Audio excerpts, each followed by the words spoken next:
مصطفیٰ جانے رحمت کی باتیں کرو، کیسری چوم لے گی تمہارے قدم، تاجدار رسالت کی باتیں کرو، کیسری چوم لے گی تمہارے قدم، تاجدار رسالت کی باتیں کرو، کیسری چوم لے گی تمہارے قدم، تاجدار رسالت کی باتیں کرو، اور عذاب دیکھیں گے۔ استاد محترم ایک مطلع اور چند شعر، عذاب دیکھیں گے اور نہ عتاب دیکھیں گے، عذاب دیکھیں گے اور نہ عتاب دیکھیں گے، خدا کے فضل کو ہم بے حساب دیکھیں گے، خدا کے فضل کو ہم بے حساب دیکھیں گے۔ اور وہ منظر اپنی نگاہوں میں رکھیے جب حضرت یوسف کے حسن کو دیکھ کر عرب کی عورتوں نے جو پھل کاٹ رہی تھی تو حسن میں اتنا مست ہو گئیں جمال یوسف میں کہ انہوں نے انگلیاں کاٹ ڈالی تھیں۔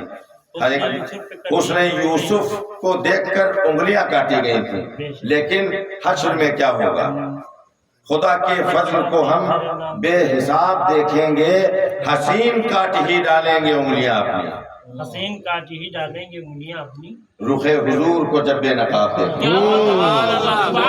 وہاں تو ایک حسین کو دیکھ کر انگلیاں کاٹی گئی تھی، وہاں بڑے بڑے حسین انگلیاں کاٹیں گے، حسین کاٹ ہی ڈالیں گے انگلیاں اپنی، رخ حضور کو جب بے نقاب دیکھیں گے، رخ حضور کو جب بے نقاب دیکھیں گے۔ اور ایک مطلع اور چند شعر اور سماعت کر لیں کہ زندگی میری ندامت کے سوا کچھ بھی نہیں، اچھا زندگی میری ندامت سے سوا کچھ بھی، اور ان کا ہر لمحہ عنایت کے سوا کچھ بھی نہیں، ان کا ہر لمحہ عنایت کے سوا کچھ بھی نہیں، زندگی میری ندامت کے سوا کچھ بھی نہیں، ان کا ہر لمحہ عنایت کے سوا کچھ بھی نہیں، میں گناہگار خطا کار سیاہ کار سہی، بے شک بے شک بے شک، جس کا بندہ ہو وہ رحمت کے سوا کچھ نہیں،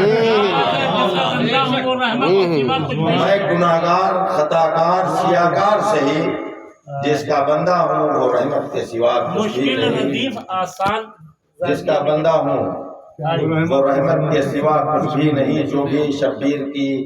توہین کیا کرتے ہیں، جو بھی شبیر کی توہین کا مطلب ذہن میں ان کے نجاست کے سوا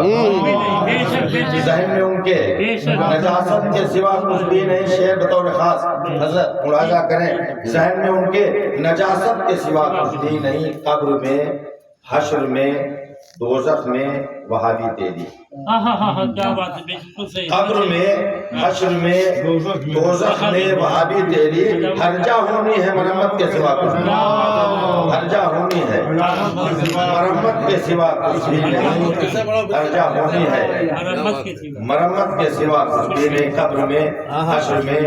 دوزخ میں وہابی تیری، ہر جا ہونی ہے مرمت کے سوا کچھ بھی نہیں، تجھ کو کرنا ہے محبت تو نبی سے کرنا، سبحان اللہ،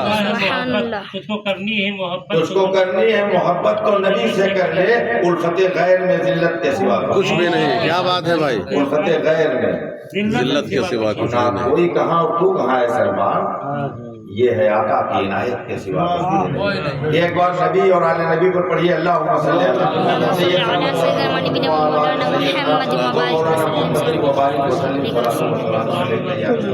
وہ جو نہ تھے تو کچھ نہ تھا، اب وہ جو نہ ہو تو کچھ نہ ہو، جان ہے وہ جہان کی، جان ہے وہ جہان، اور مٹ گئے مٹتے ہیں مٹ جائیں گے آدھا تیرے،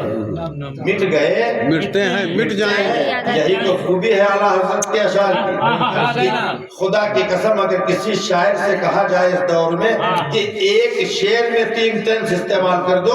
تو بڑی مشقت کرنی پڑے گی، ایک شعر میں 2 مصرے ہوتے ہیں، یہ بریلی کا امام بتا رہا ہے کہ ایک شعر میں مصرے 2 ہیں، اللہ کی قسم میرے اعلیٰ حضرت ایک شعر کے مصرے اولا میں اللہ کی قسم 3 ٹینسوں کا استعمال کر کے کہتے ہیں ماضی حال اور مستقبل، مٹ گئے مٹتے ہیں مٹ جائیں گے آدھا تیرے، نہ مٹا ہے نہ مٹے گا کبھی چرچا، نہ مٹا ہے نہ مٹے گا، نہ مٹا ہے نہ مٹے گا کبھی چرچا تیرا، تیری سرکار میں لاتا ہے رضا جو میرا غوث ہے، اور لاڈلا بیٹا تیرا، یہ